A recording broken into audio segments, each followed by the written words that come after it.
سر یہ فرمائیے گا کہ یہ جو از خود نوٹس لیا گیا یہ تو پہلے ہی ہو جانا چاہیے تھا، پھر کمیشن کی پوری ایکسرسائز کیوں کی گئی؟ تصدق جیلانی صاحب کی معذرت بھی بیچ میں آئی، پھر ان کی طرف سے نشاندہی بھی ہوئی مسئلے کی، تو پہلے ہی از خود نوٹس لے لیا جاتا۔ بسم اللہ الرحمن الرحیم، بہت شکریہ آپ کا۔ دیکھیے ہماری وکلا کی بہت ساری وکلا تنظیموں کی شروع سے ہی یہ ڈیمانڈ تھی کہ جس میں از خود نوٹس لیا جائے، اس خط کو کنورٹ کیا جائے انٹو اے پٹیشن اور اس کو از خود نوٹس لے۔ لیکن آپ نے دیکھا کہ حکومت نے اٹیک کرنا شروع کر دیا ان ججوں کو، اور پھر ان کے بارے میں جو کہا وہ میں آپ جانتا ہوں۔ پھر وہ لا منسٹر صاحب کی اسپیچ، وہ پریس کانفرنس، ایک سوال کے جواب انہوں نے کہا کہ یہ تو مس کانڈکٹ بھی ہم دیکھیں گے ان ججوں کا۔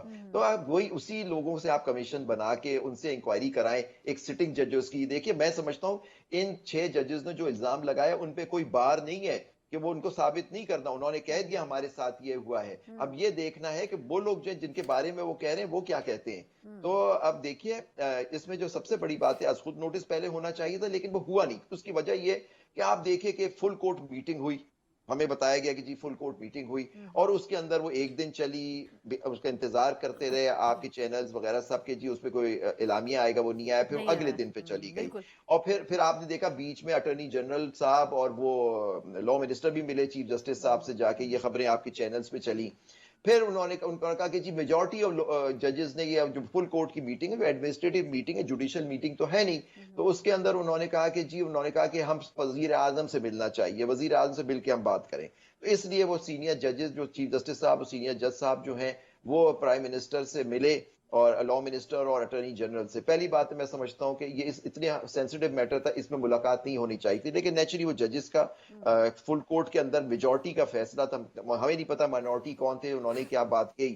تو اب انہوں نے خود کہا، انہوں نے کہا، اور اس میں آپ دیکھیے جو پریس ریلیز آئی اس میں کہا کہ جی جو کمیشن بن رہا ہے ان کا پروپوزل آیا کمیشن سے، اس باتوں سے ایسا لگا کہ یہ جو میجورٹی آف جو ججز تھے شاید انہوں نے اس سے اتفاق کیا کہ جی یہ کمیشن بن جائے۔ ہم نے شروع سے ہی بات کہی کہ آپ جن ججوں نے، بہت بہادر جج ہے، میرا سلام ان کو، کہ انہوں نے ایک بات کی نشاندہی کی، جو بات ہم جانتے تھے وہ کھل کے سامنے آ گئی ہے، یہ ہو رہا ہے اور کئی مہینوں سے ہو رہا ہے، ایک سال سے زیادہ سے ہو رہا ہے، اور 9 مئی کے بعد تو بہت متواتر ہو رہا ہے۔ تو اس وجہ سے انہی کے سامنے جن کو وہ الزام لگا رہے ہیں اور انٹیلیجنس ایجنٹس کے انہی کے پاس ان کو بھیج رہے ہیں، اور ایک ریٹائرڈ جج، بے شک وہ چیف جسٹس آف پاکستان تھے، ان سے آپ انکوائری کرائیں۔ تو دیکھیے یہ میں سمجھتا ہوں یہ تصویر، میں سمجھتا ہوں یہ صحیح بات نہیں تھی، یہ ان ججوں کے ساتھ زیادتی تھی جنہوں نے اتنا بڑے آ کے سامنے بات کیا تھا۔ تصدق جیلانی صاحب ہمارے بہت اچھے جج تھے، سابق چیف جسٹس ہے۔